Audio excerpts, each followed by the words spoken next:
So those of you who are actually on the live stream, I just want to welcome you to Revolutionizing the Future of Widowhood. For those of you here live, thank you for coming down on this beautiful Florida Winter Park Orlando day. How many of you were here for Revolutionizing Part 1? Part 1. Okay. So we've got quite a few new ladies and gentlemen. Thank you for coming out. Revolutionizing the Future of Widowhood. This is a 2-part lecture series.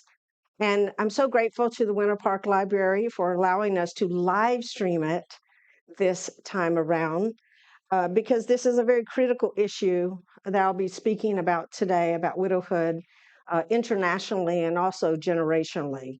The part 1 was all about local and it was about national. So that's what, and today we're going to be talking about the broader impact that it's having internationally. So during the pandemic, we created this series and we did it virtually. We didn't realize that we were actually starting something, a conversation, a bigger conversation, but of course we were in a pandemic. And so there were actually more widows being created at the time when we decided to create this series. We actually created an impact report, and our organization at Modern Widows Club grew over 900% because of our online presence. While most widows organizations and services were closing down, we were ramping up and teaching our entire community of volunteers how to do online services. So I'm Carolyn Moor, and I'm going to be your lecturer today. I'm also the founder of Modern Widows Club and the executive director.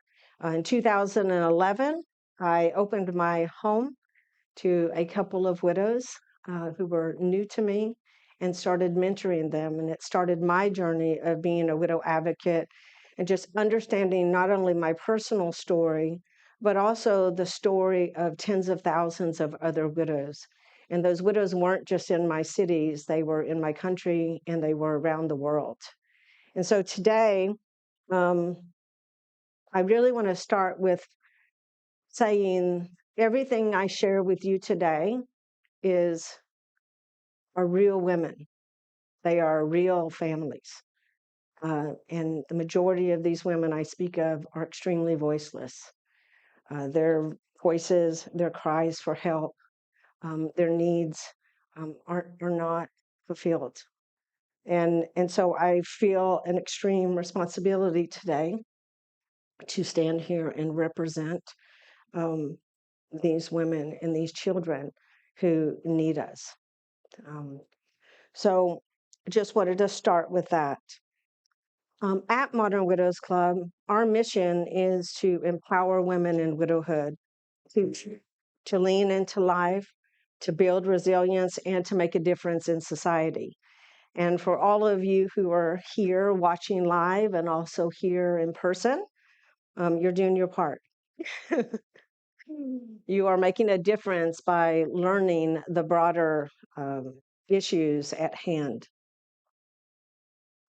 So I'm just going to share a little bit about the lecture flow and what we're going to go through today, this 1 hour. I'm going to review the global challenges faced by widows.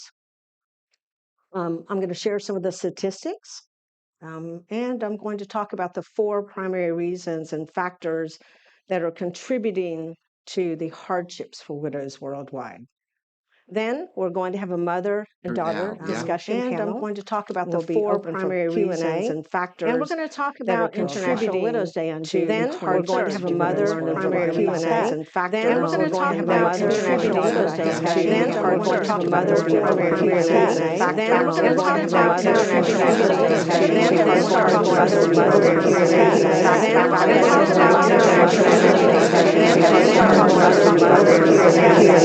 factors.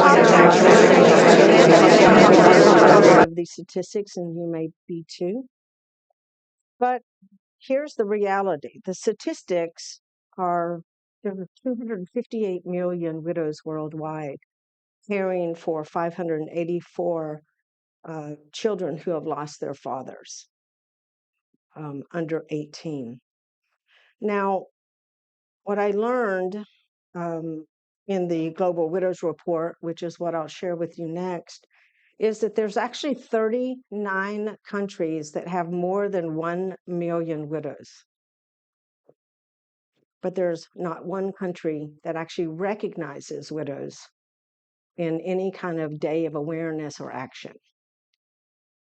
The United Nations, and I'll talk about that next, is the only day that we have, which is staggering because if there's 39 countries with 1 million widows, why are they not being recognized? And why don't they have a voice? So then we go to the United States, right? The statistics that I have, 13.5 million. And the US ranks as the number 3 largest country. Can anyone here guess what the other two, 1 and 2, would be? Just say it out loud. No. India, yes. China. So China and India both are around 42, 43 million widows because of the population, right? That makes sense. But here we are, the United States, the 3rd largest. I feel like we have a very large responsibility in the U.S. in advancing widow care for widows and creating the movement that would then invite other countries to be a part. Now, let's bring it home. Florida. Florida has 914,000 widows. And when I say widows, I mean women. I'm going to talk a little bit later about why we talk about women and why we're not talking about men. Because both need outreach and service, but there's actually more women. The percentage is much higher. And so solving the issues of support for women can transfer over to men as well. So we're number 3. Florida is 914,000. We're the 4th largest state. Okay. So here's a little bit of trivia. What do you think is state number 1? No. No. West Virginia. I don't know. Is there military? Coal mines. Coal mines. Yes. And in fact, when my husband died, he was a heart donor, and his heart went to a gentleman who was a coal miner in West Virginia. Yeah. The 2nd largest state, Alabama. The 3rd, Mississippi. Number 4, Florida. So California wasn't even on California is way down on the list, actually. So that's the percentage of widows, right? So in Florida, 7% of all women are widowed. 7%. It's huge. Now, Orlando area, 36.5 million widows right here in the entire, what we consider the Orlando area and the counties. And now Winter Park, which is where we're at here in the Winter Park Library, 1,600. Are these shocking numbers to you?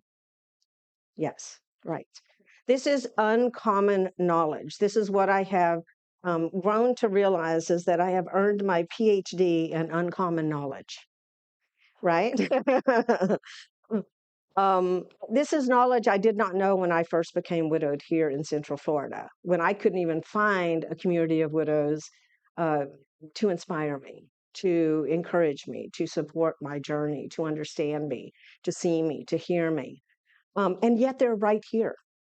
They're in every community. They're in every company. They're in every civic group. They're everywhere, right? So I just wanted to start with the statistics, and I'm going to give you a little bit of history of my own journey of becoming not just a widow, but becoming a widow mentor, becoming a widow leader, and now being a widow advocate. This gentleman here, his name is Raj Lumba, and he started the Lumba Foundation out of the UK. He's from India. And I met him for the first time in 2016 when I was invited to come to a parallel event at the United Nations to launch something called the Global Widows Report. It was the very first comprehensive report. And I actually am one of the rare people that actually has a copy of the book. You can actually Google this 213-page document and read it for yourself. But you can kind of see these sticky notes. And if you flip through here, you would be able to see all the highlights. I have studied this book in 2016 because Lord Lumba, who is in the House of Lords in the UK, educated me and sat me in a room full of other widow advocates around the world and asked each one of us what our solution was for our country. And I was in awe being in a room full of widows from Cameroon and Kenya and the Philippines. And I learned their stories, and I learned their widows' stories, which some you will see that's the information today.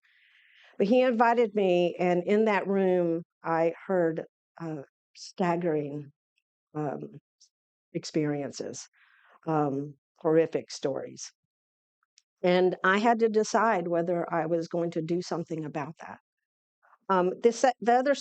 The Lord Raj Lumba was awarded with our Modern Widows Club Legacy Award. We give one every year to one person who exemplifies what we hope to see in someone who really advances the movement for widow care. And so I was in London for International Widows Day, and he took me to the House of Lords, and I presented him his Legacy Award there. And it was a very special honor. He started his organization, and you'll find next International Widows Day, because his mother became a widow. And he saw how was happening at an age of 10 years old, how his mother was stripped of her dignity in India.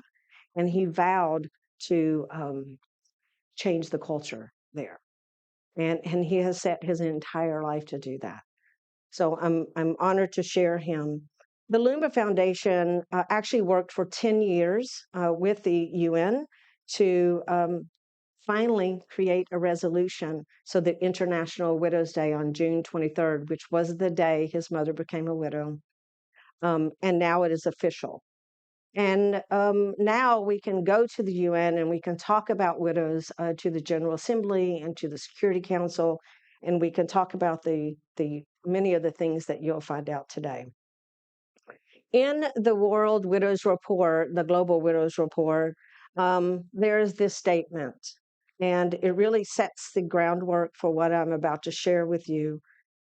It can be said that there is no group more affected by the sin of omission than widows. They are painfully absent from the statistics of many developing countries, and they are rarely mentioned in the multitude of reports on women's poverty, development, health, or human rights published in the last 25 years. This omission was made, this statement was made by the United Nations Division of the Advancement for Women in 2001. 2001.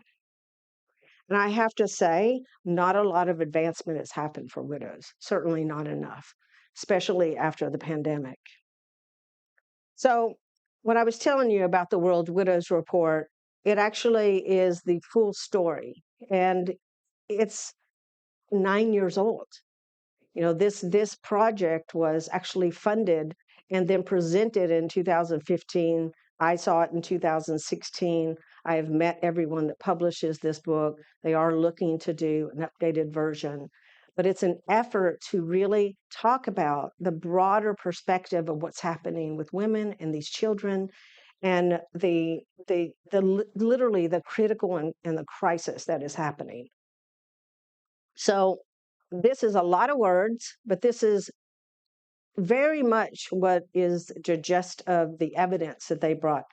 Like we already said, we already know the numbers, but the number of widows has grown by 9% since 2010 because they have not, we have not found the numbers. We do know that actually more men died than women. So we know that the number of widows went up. We just don't know what it is. That number is probably even higher. Of course, the biggest jump is in the Middle East and North Africa, where it's estimated that widows rose from 24% in 2010 to 2015, partly due to Syrian war and conflict. And I'll talk a little bit about that in the next portion. 1 in 7 widows globally is living in extreme poverty. Now, extreme poverty is when you cannot actually find any way to sustain your actual life force. Unfortunately, in the United States, we have 750,000 women right here in our own country that are considered extreme poverty. So when I share this information, I'm sharing it on a global scale, but I will reference what is actually happening in our country. And because I question why in a country with so much wealth and so many resources, foundations and philanthropy, why are 750,000 women living in extreme poverty? Not poverty, extreme. It means they're probably homeless. That means they're probably, you know, just starving somewhere unattended. This needs to be addressed. When poverty is spoken of, we need to especially pay attention to the widowed population because widowhood is a ticket to poverty for a large portion of women. 50% of those 13.5 million widows in the US are either near or in poverty. So near poverty is right there where one car issue, one loss of a job, one rent payment, um, you become homeless. That's near poverty. And we know those things happen. 1 in 10 women of marital age is widowed. 70% of all women who are married will become widowed. From age 40 to age 85, it goes from 1% to 73%. So this isn't an if, this has been happening in history, right? So a lot of these statistics are are real. And what needs to happen is widowhood needs to be seen as a women's health and a human rights crisis, because that's what it is. Global Fund for Widows in New York City, Heather Leathers, the founder, and I, we both have worked very hard since 2016 when I met her to really share each other's knowledge with one another. He works mainly in creating banks for widows who are unbankable, meaning in some countries, women can't even open a bank.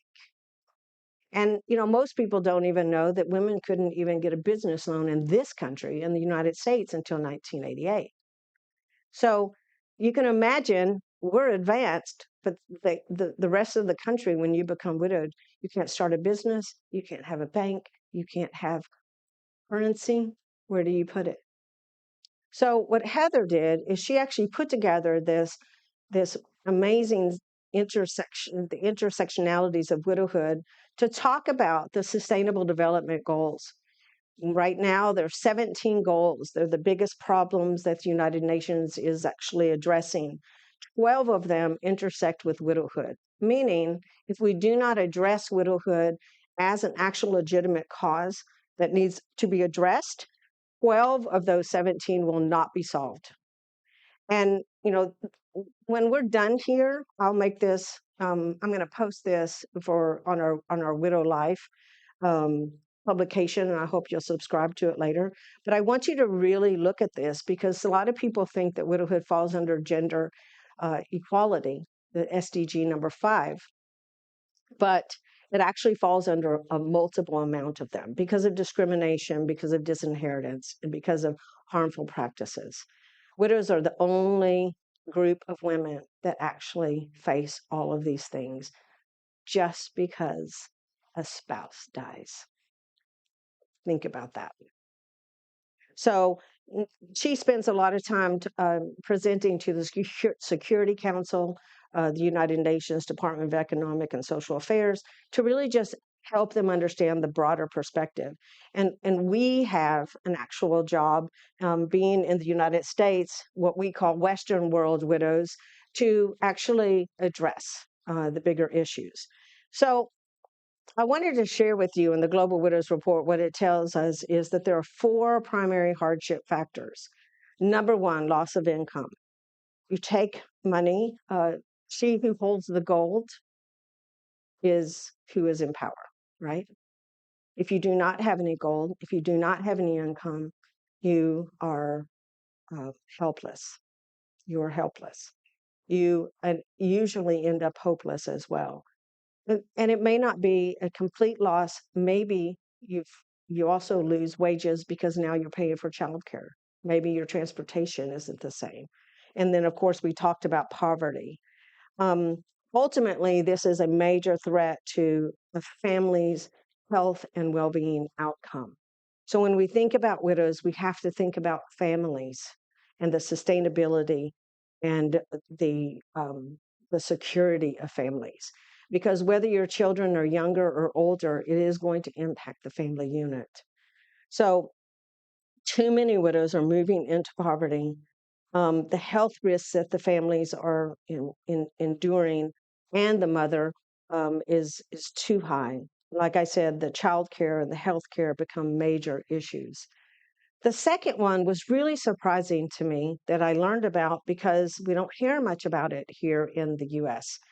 But there's disinheritance and grabbing. But in South America and Central America and Asia and Africa and the Middle East, this is common. This is common. It involves women not inheriting their property. It involves in the confiscation of children, their own children. They disappear, and the mothers never see them again. This is why human trafficking is associated with the neglect of widows. Losing control of family land, housing, household property, farm assets. Agriculture is very big. So is suicide with spouses. So the men who work in the fields commit suicide. The woman can't inherit the land or the farm assets, and she has no way to sustain her life for her and her families. And then there's outright eviction and the abandonment by the husband's family. All of these things, unfortunately, are very common in these countries. And why does it happen? It's gender inequality based on culture and customary inheritance laws that do not allow widows to inherit property because there's a male bias. This actually still exists. If there's any one group of women that actually are impacted the greatest on gender inequality, it is widows. Worldwide, hands down. No one talks about it in those circles, but that's why um, widow advocate Barbie showed up today.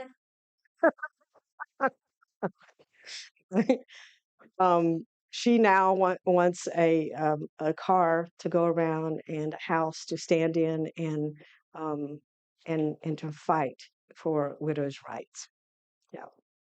So also, one of the very simple things around the world is people don't know to have a will.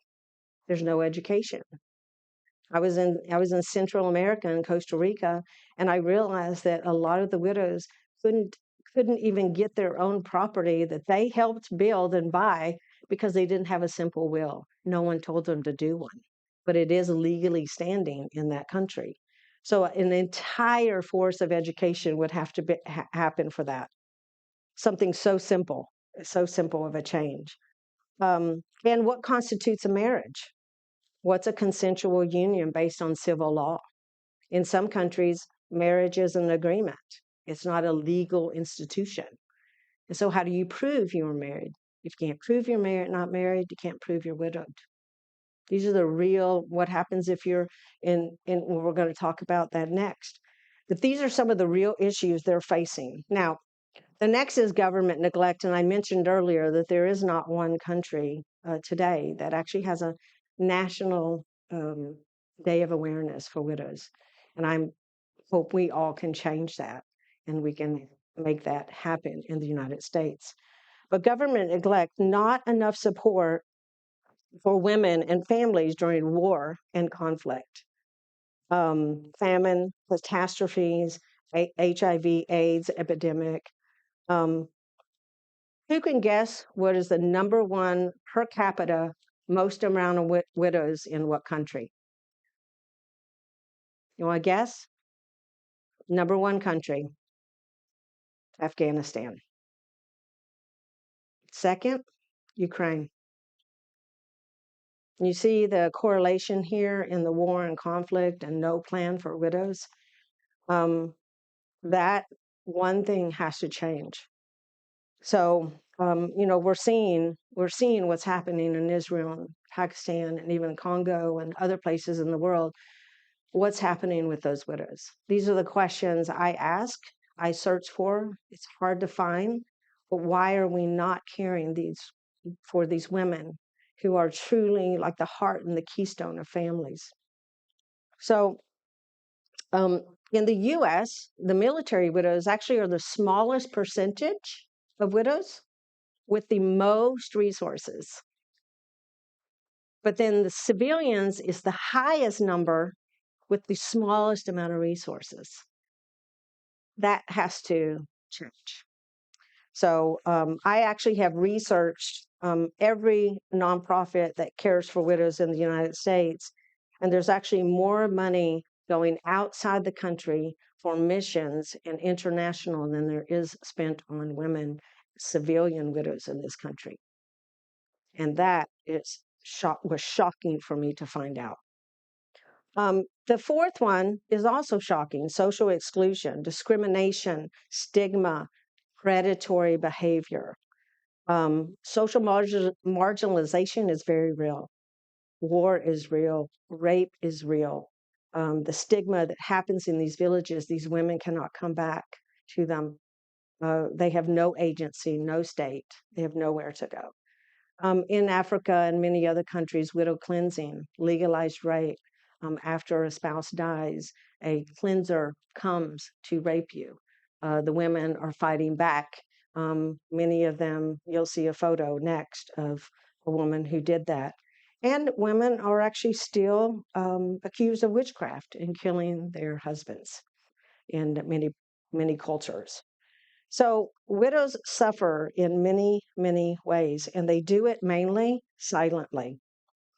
So this is why this woman actually is Rosalind Orwa from Kenya. She found me on Facebook over, my gosh, it must be like 12 years now. And she has become the biggest widow advocate in Kenya. Only because she absorbed, and she now absorbed the information that we have shared over the years, and she has tens of thousands of widows that she serves in Kenya, around Kenya. But she taught me about many of these things and the stories. So why do we always talk about women? Well, because, like I said, here we are, 70% of married women will become widowed compared to 20% of married men. There's also 11.6 million widowed women and then 3.58 million men. 61% of widowers remarry or in a relationship 2 years after the death of their spouse, compared to 19% of widows. There's definitely a difference in the journey for women than it is for men. A lot of this has to do with being a wage earner and male bias, to be honest with you. They can survive financially, but they also die sooner than us. Female longevity is very real. So, why helping widows is also helping widows' children. It reduces hunger and poor nutrition and malnutrition. It reduces a drop in attendance at school and higher education. It reduces their entry into the child labor and the permanent domestic labor. It reduces child marriage. You know, the average age of a widow in a third world country is 39 because she got married at 13. So when we talk about, and you hear topics talked about with child marriage, the next thought should be she's going to become a child widow. There's a high potential because of, um, well, there's a high potential because they are usually married to older men. So there is also a higher potential of human trafficking predation. So if you take a woman and she has no way to actually provide for herself, and someone gives you an opportunity to sell your body or to be taken to sell your body, you don't really have a choice. So the choice is death. So widows are children's first measure of defense against the harsh realities of many worldwide. And that is actually what I didn't understand. I was blown away because I have two daughters, and you would have had to kill me to get my daughters out of my arms. I did know that they were preyed upon, and I was very aware of this, and I was doubly concerned for them. So my education for my daughters was different. So neglecting widows comes at a high cost to humanity. And so all of us have a role to play to tell our stories, to talk about what we learn, what we now know. And I think every little bit matters. And it certainly has in the last 8 years that I have been doing this advocacy work.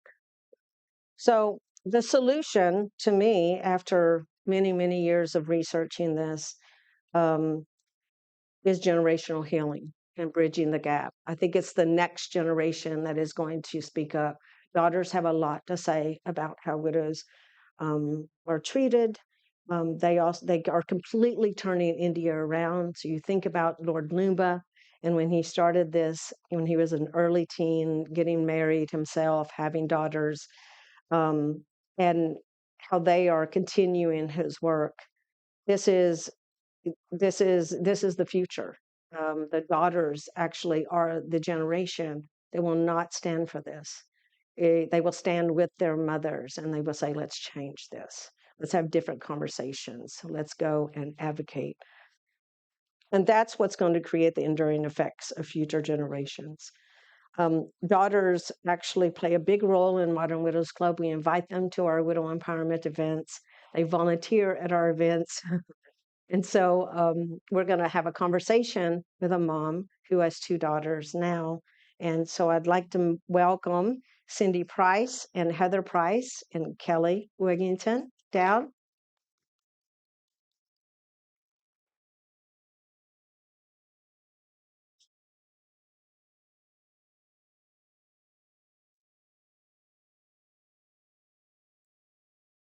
So I asked Cindy and Kelly and Heather. So some of you know Heather. Heather actually now works at Modern Widows Club as our administrative assistant, as our national administrative assistant. So I had interviewed Heather and for a podcast. And I said, yeah, we're looking for an administrative assistant. And she goes, hello, will you consider me? And I was like, okay, it was wonderful. Yes. So Heather has a very different perspective because her dad, James, you called him Jim. James passed away less than 2 years ago. And so I asked all of you to come and talk about this loss. And because this is a mother and also two daughters, one of the daughters is actually widowed, which is Kelly. So it's a unique family story. And so I just wanted to invite them to tell a little bit about your story of really kind of the impact your dad and your husband has had. And I wanted to start with you, Cindy. Absolutely. Yeah. Do you want to put up the slide because that might help tell the story a little bit.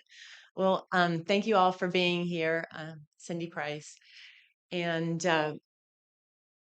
I was already a supporter of the Modern Widows Club for the past 10 years because I met Carolyn at New Hope for Kids, and I had friends that were widowed. As a financial advisor, I had clients that were widowed, and I just really wanted to give back. So I was already donating and presenting and speaking to this amazing community. So I'm going to tell you a little bit about the spring of 2022. So there was a lot of activity in spring of 2022. As you'll see, in the top, we have my son, Matt, and my son, Matt, joined my financial planning firm, and he received an award as one of the top new associates. And so there's a picture there of that. And then Heather graduated from college, and Kelly went with us. Of course, the whole family was there to celebrate uh, the graduation. And then in the summer, in June, very first part of the summer, my husband James and I went to Costa Rica for a week long vacation with another couple that we traveled a lot with and had kind of done life with. And the last day, we did a lot of activities, snorkeling and dancing and volleyball and that type of thing. And uh, the last day, we went on an excursion an hour away from the hotel, the resort, and one of the first activities was horseback riding. And my husband loved horseback riding. I was petrified of horses, but I said it's important to him, so I'll do this. And that was actually the last picture taken with my husband. The next activity was zip lining, and so the harness and the helmet, and they told us to climb up the mountain. And I didn't realize it was about a mile until my friend Eric and Erica shared that with me. So we get to the top, and we're about 5 people before getting on to the zip line, and James grabs a hold of a tree limb and collapsed. And my friend was a nurse, Erica, and she spent a lot of time trying to bring him back to life. And after about 20 minutes, she said, I'm sorry, he's had no pulse. And so obviously the hardest thing was calling the kids. And I think Kelly will share a little bit about that when it's her turn to talk. But I traveled home on June 23rd, on International Widows Day. I traveled home alone.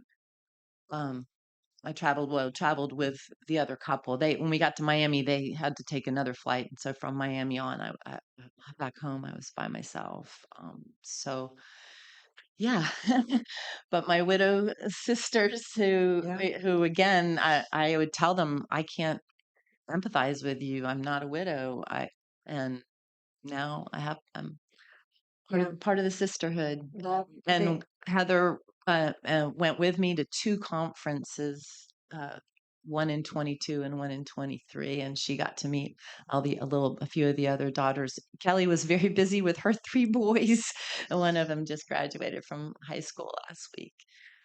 So that photo that you saw when I was giving the award to Lord Limba, that was the day that I got the call.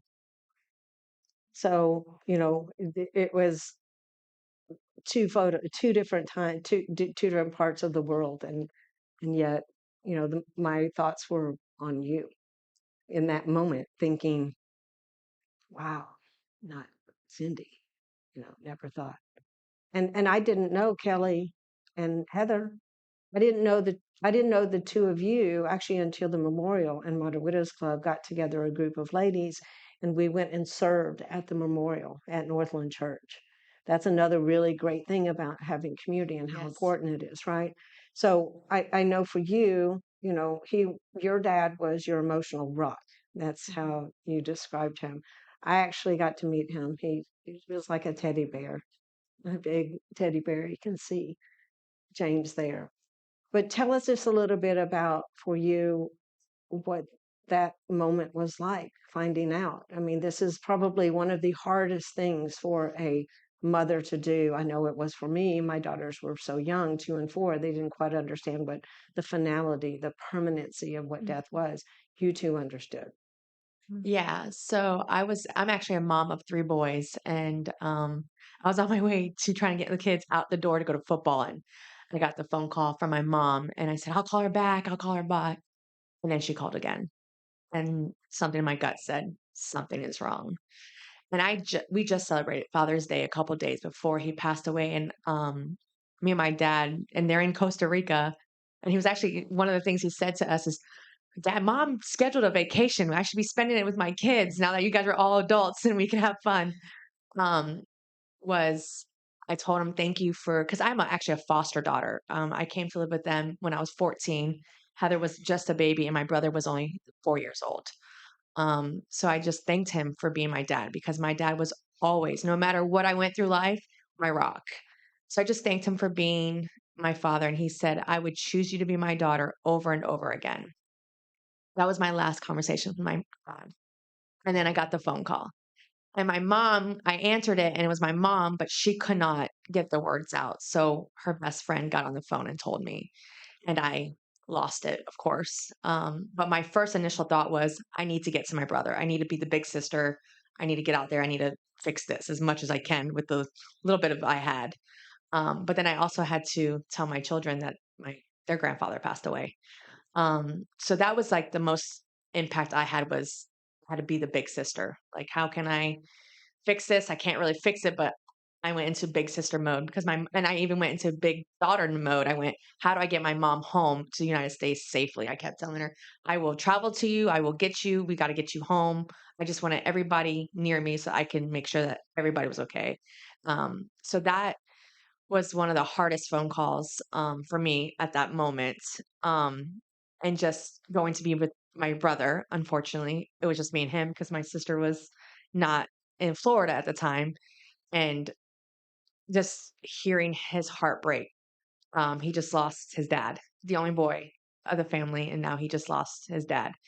And it was a very different situation for me because I was just trying to navigate being an adult child. I didn't live at home. I was married at the time. I had my 3 children. So I was a different zone. They all lived together still in the same house. They saw each other every day. They woke up to each other every day. Where I was, let's hang out once a couple weeks, let's check in once a week. My life was busy with 3 boys. So my whole thing was, how can I help my brother and my sister?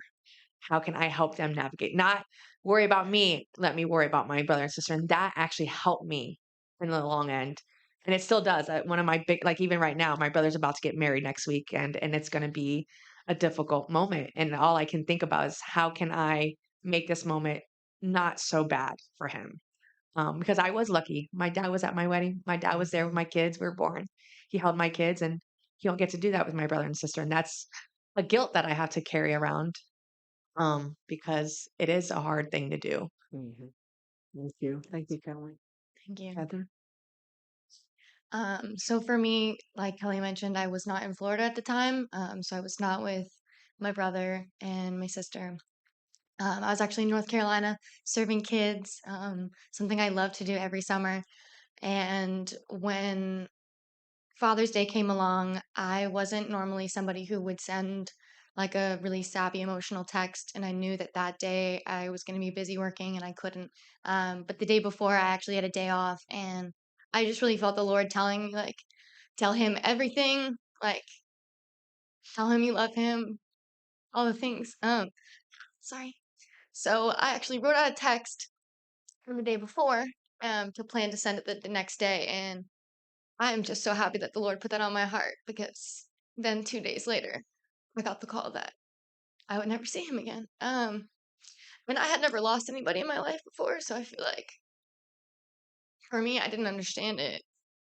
I didn't know what to do, so I took advice and I actually stayed. And I did not go home right away.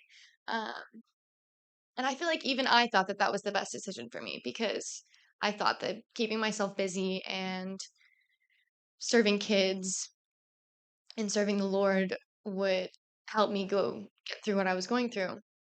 Um, I did not know that it was going to turn me into a different person and I was going to become a little numb and not very nice to the people that I was serving unintentionally, because I couldn't control what I was going through. I didn't understand my emotions. Um, and then it hit me like I stayed for a whole month actually with no support. I had one person at the camp that knew my dad, but he was the director, so he was too busy to give me that emotional support. Um, so all I really had was phone calls, and like I said, I was working 6 days out of the week. So I really didn't have that time. And then I think a month later, I just kind of got slapped in the face and was like, I need to just go home right now. So I went home, and I think we had the memorial a month after that. So we had to wait 2 months before we were actually able to Right. I think that was the hardest realize it. part for both of us was the long wait for the celebration of his life.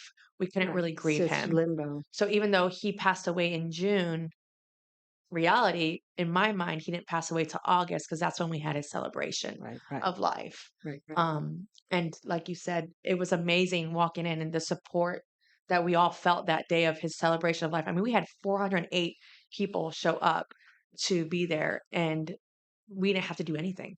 Right. So the well, you see internationally how many women become widowed and how many children, face face this life drastic change. Not everyone receives support, but Exactly. you all are talking about the value of support and I would like to ask what kind of support you did receive, and was there support that you wish you would have had, right? Because if I ask a lot of the widows, let's say in Kenya or India, their answers would be very different, right? Yeah. Um, I always say, as as awful as it is being widowed in the United States, having been a U.S. citizen is actually as good as it gets worldwide, as bad as it was.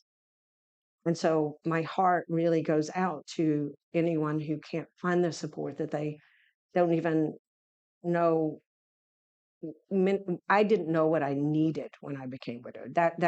And all of us have that universal experience. I didn't even know how to ask for what I needed, because why would I know to ask these questions? So the question here is, what kind of support did you have, and would there have been some support you would have liked to additionally had? You're in a unique situation because you were already involved with Modern Widows Club. Yeah, I was going to say, I was thinking about the grief share program that was offered at church, and I attended the grief share program, and I really struggled with it because folks were there that had lost their parents, had lost their children, and it was just so different from, and I couldn't stay. I said, I need my Modern Widows Club. I mean, it's just, I need to be with folks who've been through the exact That same particular thing. loss. That's Yeah. so different, Yeah. as you all know. So I can't believe, I don't know where without the Modern Widows Club and Yeah. my Wisters. I got my Oh, Wist yes. my You have your Wister. wishers, I and had you my have a Wist special ring. I had my Wister bracelet that I got at the conference. So in the past, we've been able to have a nationwide conference. Mhm. Financially, we're not able to this year, but Heather was able to come, like I mentioned.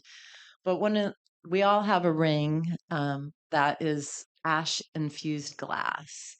They chose a blue stone because James had just beautiful, piercing blue eyes. I chose a rainbow or opal type because it changes colors. Uh, and so it's, he's with us all the time. Yeah. And Heather, what was interesting is when we started the Widow Empowerment event in 2018, we had a grandmother, a mother, and a daughter who were all widowed.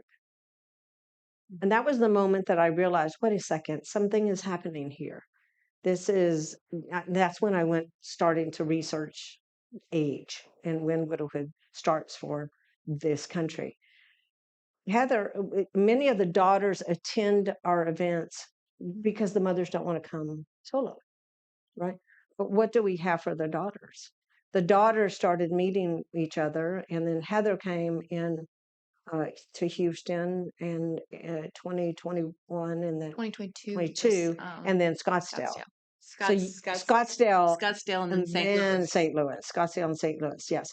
So that must have been extremely different from Scottsdale to St. Louis. Completely different person Absolutely. from Absolutely. year under one and then in year two. Yeah. 2022 was way too soon for me. It was only It was September. September. September was the conference. Like Yeah. 4 months. Yeah. Dad It passed. was way too soon for me. So I was having a good time, but I wasn't able to fully absorb it. And I don't actually have the words to say why. I just know that it was too soon. But this past year was polar opposite. I felt more of in a position to lead, speak to the girls, connect with the girls, and I just loved being with all of the ladies. Um, yeah, Yes, it Heather was Heather amazing. is full of ideas for the daughters. So Awesome. this is when we're talking about generational healing, this is what has to happen. You're a role model. I'm guessing you had role models for you, and then now you're passing this down to the two of you, and then two of you will influence, the future children and the children that you have. And this is, one of the daughters mentioned, every sorority should choose a widow cause, should choose Modern Widows Club. You have to choose a cause.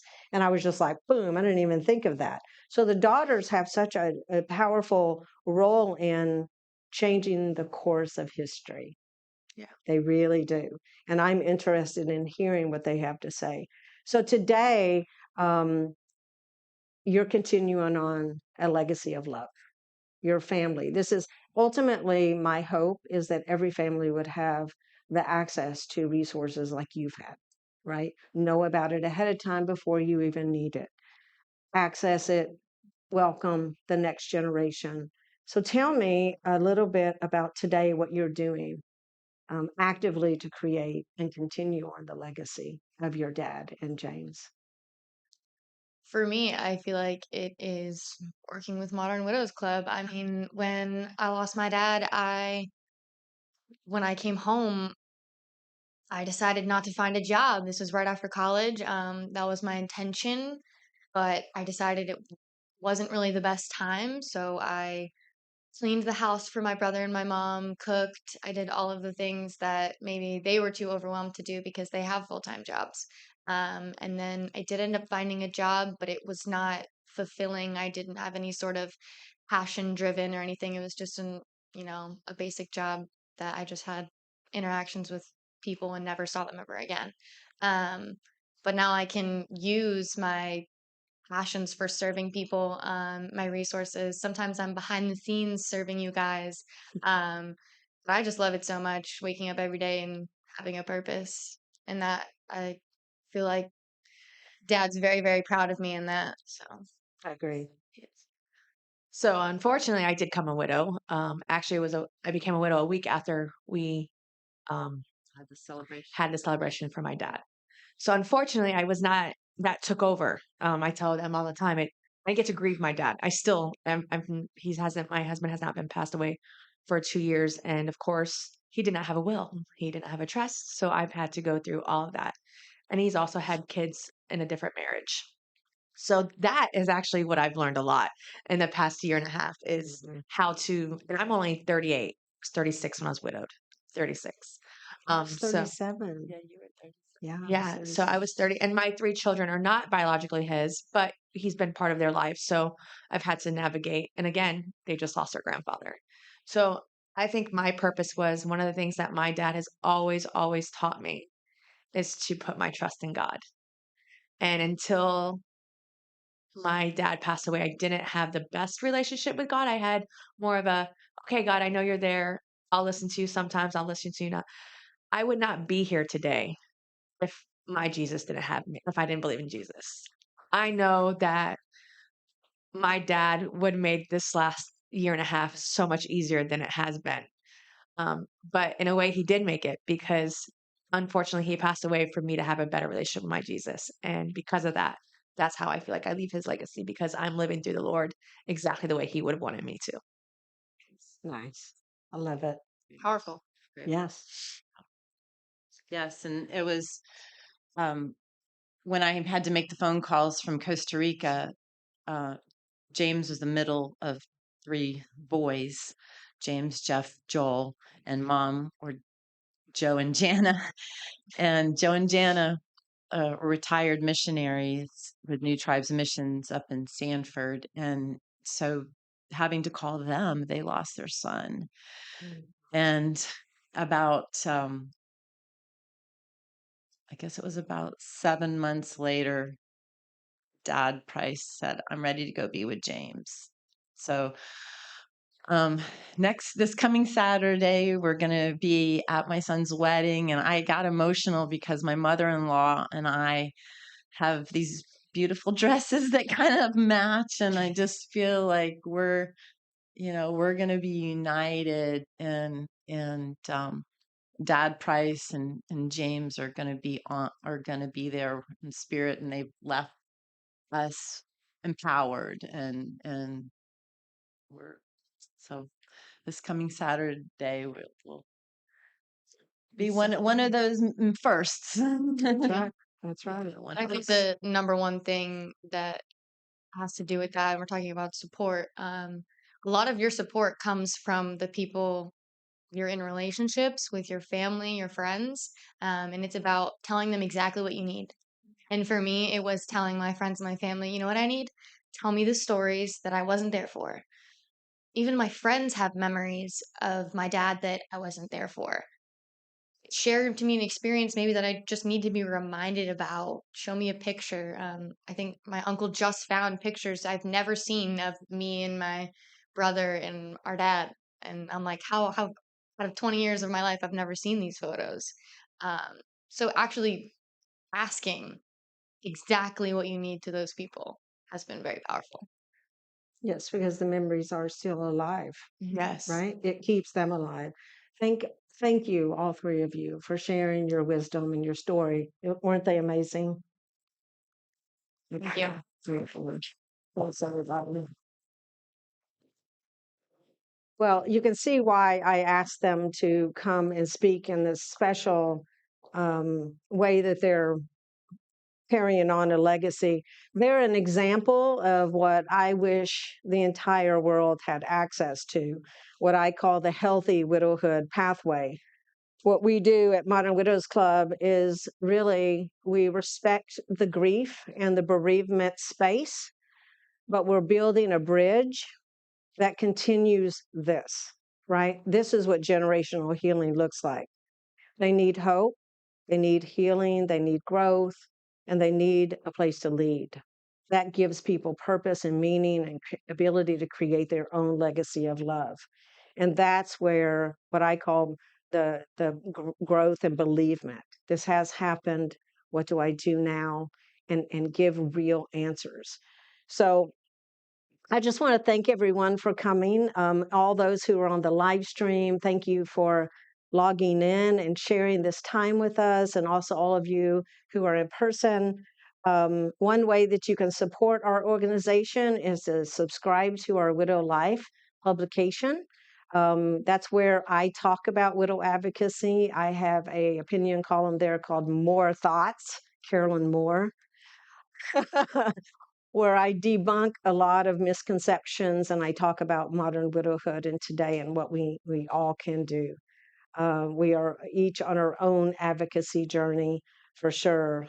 It's really focused on self care and mental and physical health, purpose and meaning, and personal growth in widowhood.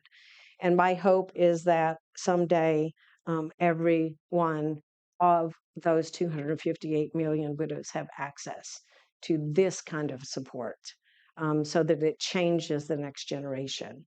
So this ends the live portion. We're going to do a Q&A next, and so anyone can ask any questions. Heather, if you take the mic around and see if anyone has any questions. I think you just have to turn up there. Hi, Miss Bonnie, you have a question? Is it here? Just want to use one of these ones. Okay.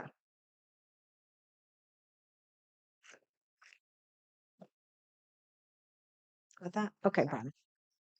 I just wanted to invite everybody to a legacy project that is just opening right on the other side of this wall for my husband. And I'm just so delighted and thrilled that it's here while my widow sisters are here. So before you leave the building, it's right here in Thank the you. glass archive area. Okay. Thank you. You just raise your hand if you have a question, and Heather will come up. No one has any questions? Oh, I know. Oh, yes, yes. Oh,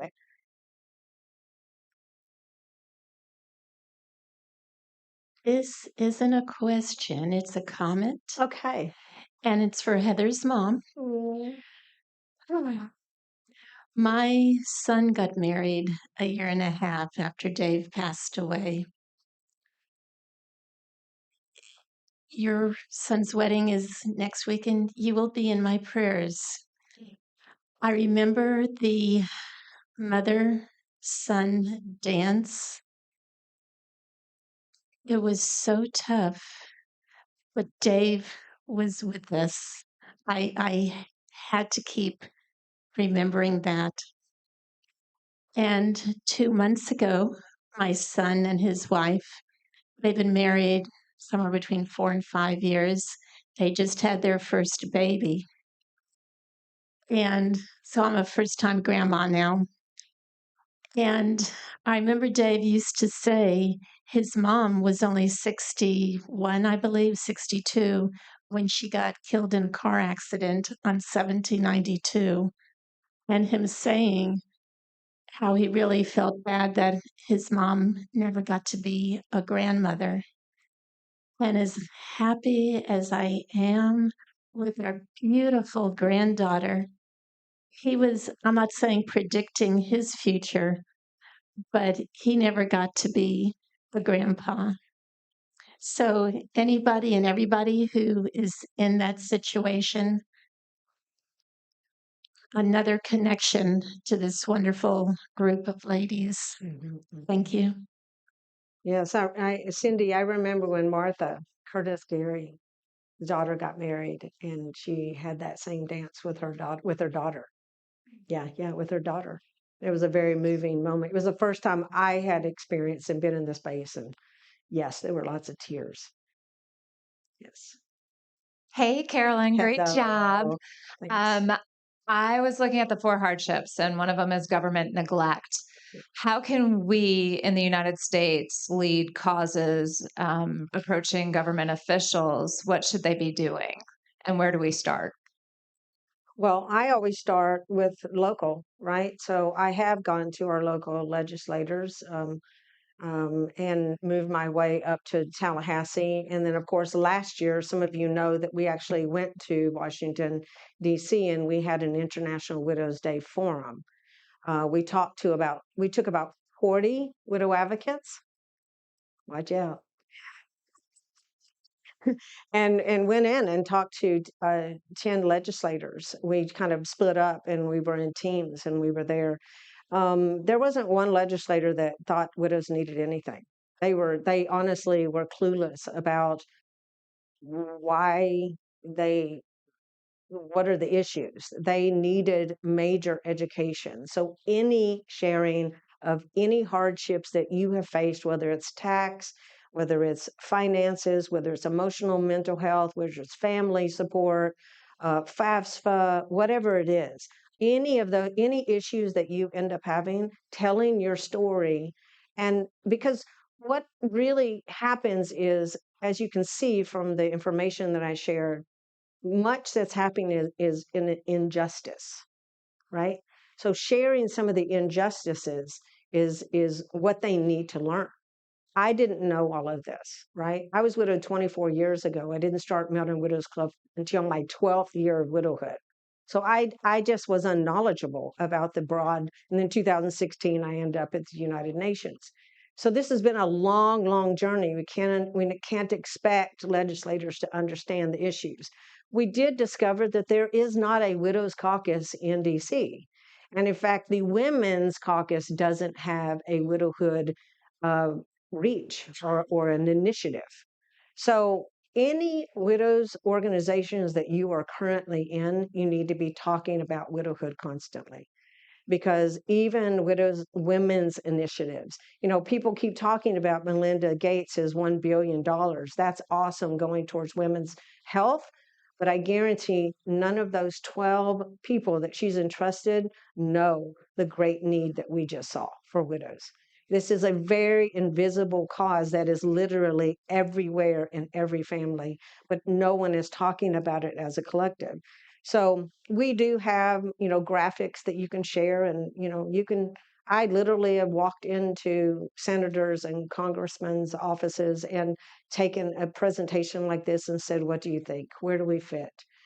I didn't get an answer last year where we fit, because part of the problem is we are not actually listed on the survivors list. Yes, we get survivors benefits through Social Security, but that's literally the only place we're recognized as a survivor, spousal survivor. When widows go for support with the local, state, and federal, there's not even a drop down for widows. We're invisible in the drop down menus. So if you see yourself as a survivor, you're going to need to be from the human trafficking realm, or the domestic violence realm, or some other realm that's recognized. We just simply are not recognized in women's health or those types of human rights. And I don't, that will take money like Melinda Gates to actually catapult us into saying this is a real cause. This is a real cause and an issue that has problems that need solutions. And that's really kind of breaking it down like that for legislators. It may just be as simple as talking to a legislator and saying, tell me all the legislation that you in your lifetime of being a politician have seen for widows, and then be quiet, because they're going to get uncomfortable, because it's not going to be much. And so then you have to then say, well, let me share a little bit about what I know. And that's how advocacy starts. That I'd never been to DC. I had never talked to legislators. I honestly, like, people didn't even vote in my family when we were growing up. Like, we just didn't. I learned that if there's no research on widows, there's never going to be any policy change for widows. And if you don't have research, you can't present policy change, and then you can't present it to a legislator to actually initiate that. We have one state, and it's because a widow philanthropist actually has pushed it in the direction. It's New Jersey, that get New Jersey to actually recognize a National Widows Day. But it took that widow philanthropist to talk to that um, uh, federal senator to push it through. So it takes people who have the power to create the change and getting the information into their hands. But that's a great question. That has to happen too in our lifetime and the daughter's lifetime, right? This won't happen in just hours. Yeah. You are very inspiring. Thank you. I missed your part 1. Hmm. I'm wondering when you are going to have part 3.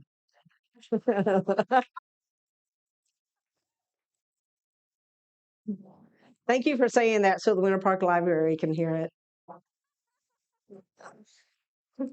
Because a lot of questions you asked, a lot of great answers you give, all boil down to me is to have part 3, part 4, and part 5 go on. If you don't have those, you just talk to the legislators, you ask government help. It's so abstract. Yes. You know more than I do. They are there just for 2 years. They wouldn't have their mind on a thing like this. On top of that, women in Winter Park have, like you said, different mental or financial requirements through widowhood than other parts of the world. Different. I am from DC. I just moved here. I'm very happy to see that you give a lecture like this here. I can never imagine this kind of lecture would happen there. Never. Really? I never would ever. I lived in DC for about over 30 years. Yes. And that's part of the reason why I moved here. Thank you. I'm anxiously looking forward to part 3. And you needed to I'm happy to do that. Honestly, organize yes. more headers because we Yes. do have many widows here. Yes, you do. We do. And we want many, many more headers here. We need to grow them. Yes. It's Thank true. you. Thank you. Thank you for right. Thank you for saying that. I mean, it's honestly when I became widowed, all I wanted was someone to understand my pain. You know, I wanted to find a mentor, and instead I became one. Right, and that's the power. That's the we are now we have leaders who are creating leaders. We have leaders who become advocates. That sort of needed to be built, and there's no greater city that needs to have this conversation than DC itself. Okay, right? You know what are you busy working for? You can tell Heather. From New York Times. Yes. Oh, they are busy because in my neighborhood in DC area, demonstrating or fighting in Alito's neighborhood just because Mrs. Alito said something and some other people Yes. don't agree. And in June, this month, June, I forgot the exact date. In the beginning of June, Clintons are going to DC, the neighborhood, to ask for donations for Biden's re-election. So they are busy with those things. Yes. And their focus is not on the real stuff. That's right. Like you do. That's So part 3 is so urgently important. Thank you. Yes, because change can happen. It really can. I've seen it happen. I've seen it happen in India. And in fact, what Lord Lumba started in India, I didn't tell you earlier, but actually the daughters are literally changing the culture in India. They refuse to send their mothers to Vrindavan, take their bangles away, make them wear white, send them off in disgrace. The mothers made sure their daughters were educated. And those daughters came back and said, no more. No more sending our mothers and grandmothers off like that in disgrace. They have value, and they're going to stay here and help me with my children while I have a career, right? So I can have both. So India, one of the biggest countries, you know, when you talk about the influence that Lord Lumba has had his entire life, that is part of his legacy of love, right? I hope my legacy of love happens in this country, right? And with my daughters and the daughters that I come in contact with, right? So that is what has to change. And the more widow advocates, we now have something called an ambassador council at Modern Widows Club. And I'm actually training, having 4 meetings with them a year, and I'm training them to do exactly what I do. Yeah.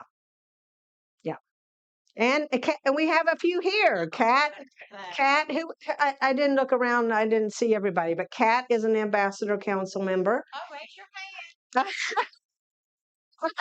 hand. And anyone can be. I mean, it is women who are called to do this, and men. We want men too. We don't want just widowed women being in ambassador council, but the fact that it's so hard to find funding for widow support alone, let alone widow advocacy, that's a whole nother level. But Modern Widows Club started as a direct support to widows, and it turned into a movement of widow care. I mean, that's truly what it has become. like it's MWC to MWC, but that's what it is. And so that's what has to happen on the advocacy side, because now we have enough women who are informed and are empowered. Yes, that's how we change. So I have a comment and then a question actually for the audience. This content that you see here has been curated for over a decade. It's been 24 years of Carolyn's experiences. And I was a benefactor of that, and it helped me in the leadership program as an advocate from Wilmington, North Carolina. And you brought up a good point. You know, when we have resources, time, money, how can we influence and impact our community? For me, my calling was to start a community in Wilmington, North Carolina, and graduate from there. So, my question is to the audience, knowing there's an ambassador council, who's ready to sign up? And also, in a community that has significant wealth, would you please consider being on the board of trustees? Yep.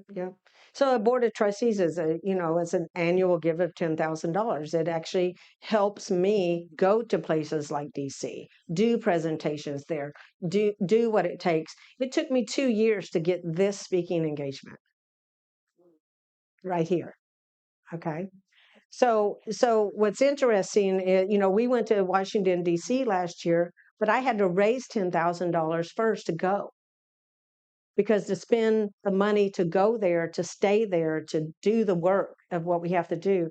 So that's always the issue. The issue is always who's going to fund the advocacy, because there's no one funding advocacy. There is no foundation that is focusing on widowhood. They don't exist.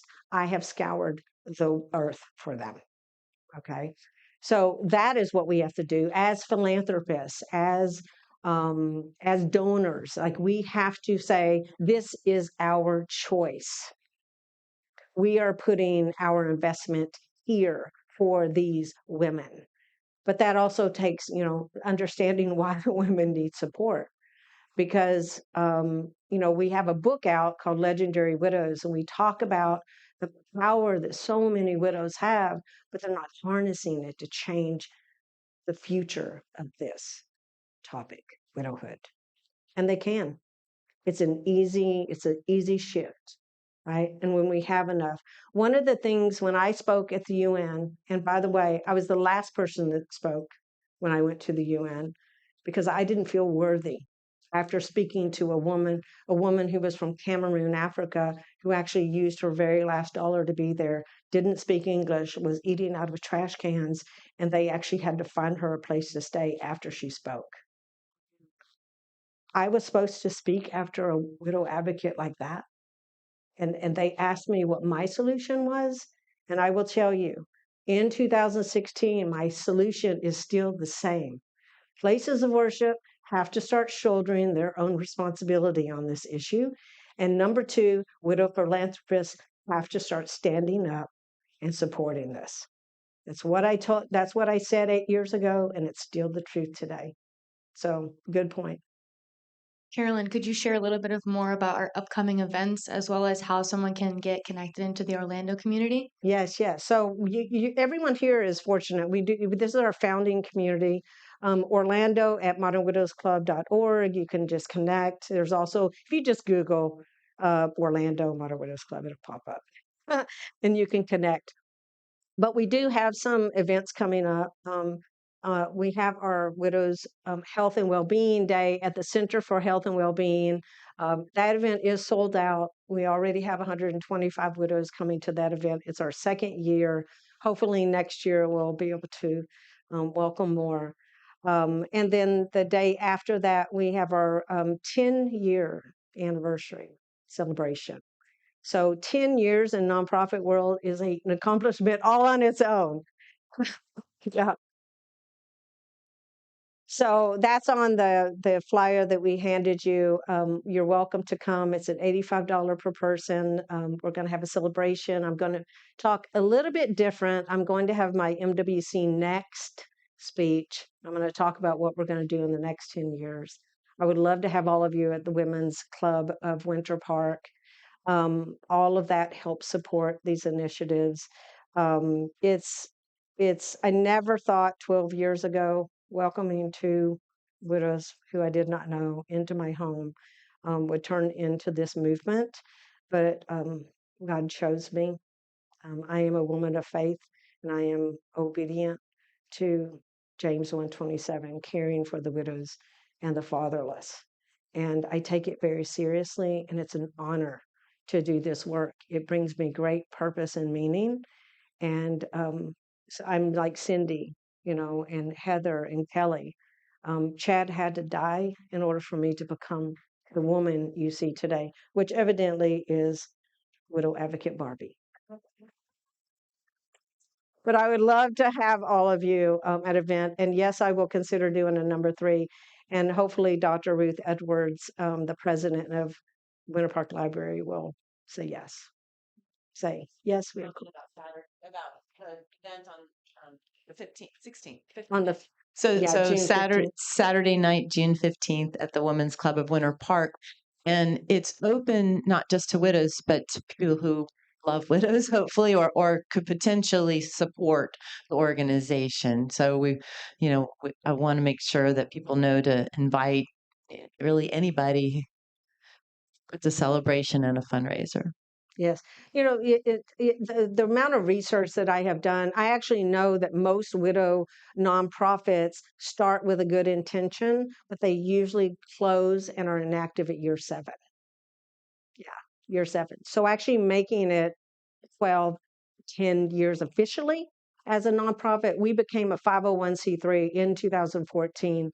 However, last year, we became a 509A2, which you may not know what that is in nonprofit world, but it's a big deal because of how much money someone can donate. When you're a 501c3, when you start out, you can only donate 30% of your adjusted gross income.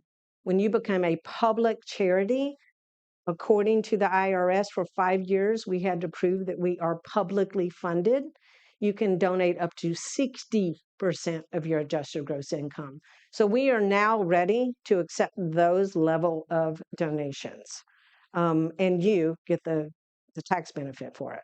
We are at the same level as libraries, as zoos, as museums. We're the first organization, widows organization, to do that in this country. And worldwide, maybe. I don't know. But yeah, in this country. So yes, we have work to do.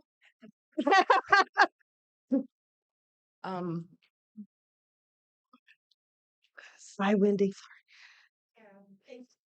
Welcome. I have a comment and then a question. It's just been over a year when I lost my husband. And I do think that I'm very happy. I Googled and then I found Modern Widows Club and then I joined just like a week ago. So I'm very happy that you exist. So thank you so much because I think I have hope now because I just used to think like, is this what is, I just kind of didn't have, to be quite frank with you. And I've done grief share and I've have a little bit of that. It's like it's not the same. Like, and the other thing is, no one talks about this part of it, like that you're talking about. And so I just want to say thank you for that because now I'm like, okay, yes, I like the fact that in the picture with the bridge, I like visuals. It's very, very good. The question that I have is one of the things that you just shared was how the type of nonprofit organization MWC has become. And I'm glad you're going to be talking about next steps of this stuff, but how do we get the word out? Like, I think the issue is not just that it's good that we have to go to get the funding and that we have to talk to the politicians and all that stuff, government. But I don't think that civilians, other people, like, they don't know this stuff. Right. And they just think you go from being married to single. And there's no, even I have a 3-year-old, and one of the things that annoys me is they just say it's as a single parent. I get that, but I'm a widow. And I have to tell people it's not the same. It's not that I'm separated. It's not that, and that's not, I mean, I'm a widow. So I don't think that how do we get the word out? Like, you know, about this? Because that would be good to know, like, to like, try to get people to help fundraise somehow or whatever. But that would be good information that you just shared here Yes. for me to know, to be able to, like, I don't know, What's your say name? to people. My name is BC Bennett. CBC. Nice to meet you.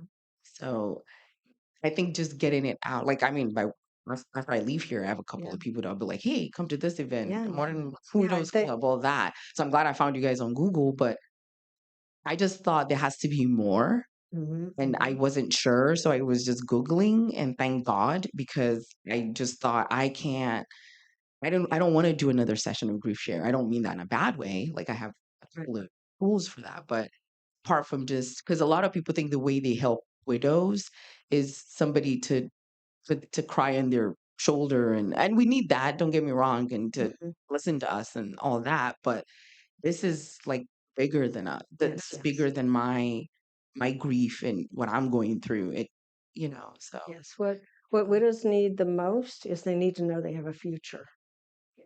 Right? This is what the grief industry has. They are there for a purpose, right? It's what's called active response to acute needs. Okay. And what's missing is the short term and the long term support. It takes about 7 years from the widow research that we do for you to build a completely new identity.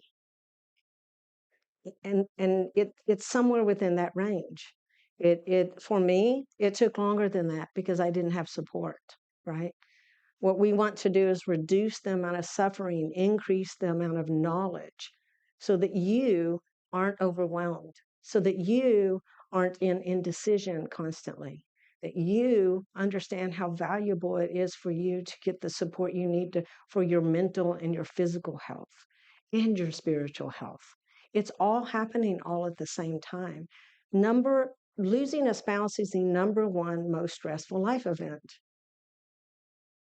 Why we do not have millions of dollars of women's health research focused in this direction is beyond me, right? So what we teach you is natural mentoring, natural advocacy. You will always find it at Modern Widows Club because there's always an ongoing transition. This is not only a transition but a transformation. And you're new to widowhood, but what's going to happen is you're going to find that you are the subject matter expert. Your sharing of your story is the golden word, right? I think what Modern Widows Club does so well is we give you permission to be that, right? You can turn around and tell Grief Share. By the way, we've approached Grief Share. They are owned by churchinitiative.org. I've been turned down twice by them to create a next steps program for widows. They're not interested in it. They just want to do Grief Share, right? And even some of the content is outdated and keeping up with the grief. Grief is a big topic right now in the world because of the pandemic, right? But what we're talking about is talking about the legacy of love, right? We're talking about the post-traumatic growth that you're going to experience while you're grieving, right? The grief, the distance of the painful grief. We just saw, Cindy and Kelly tears in their eyes. It hasn't even been 2 years. 2 years in widowhood is a blink of an eye, right? So you simply sharing your experience of coming here and finding hope, that is it. I found hope because I listened to someone further along than me that was right where I was and didn't have support.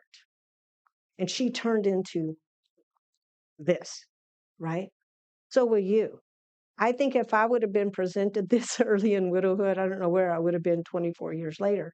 We might have been more advanced in this cause, right? But I didn't. I had to go through enormous suffering to understand so I had a compassion and an empathy to read that book right there and not break down.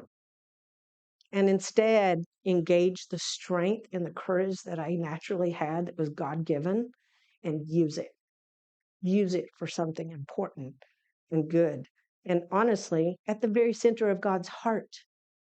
So everything that I do, I don't understand, how I became such an expert in knowing so much knowledge.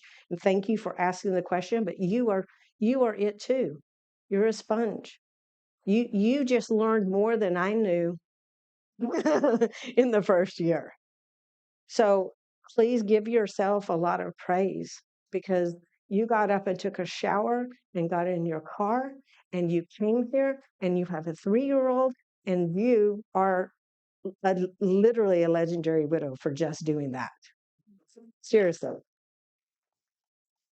So just sharing your stories, literally absorbing. Honestly, everything that I share when I'm not here, I'm sharing on Widow Life. Widow Life supports the content that we put out, whether it's Modern Widows Club and health related, or it's me and my advocacy. It's all on Widow Life. It's $8 a month, right? We have, I think, 70 subscribers right now, but we have 13,000 free. We literally would change if 13,000 widows actually paid $8 a month. Yeah, I'd be going to DC a lot more. I'd be doing a lot more advocacy, but there is no funding for advocacy right now. So I'm grateful to the Winter Park Library who allowed us to have these part 1 and 2. Bye. But thank you. Thank you everybody for saying yay.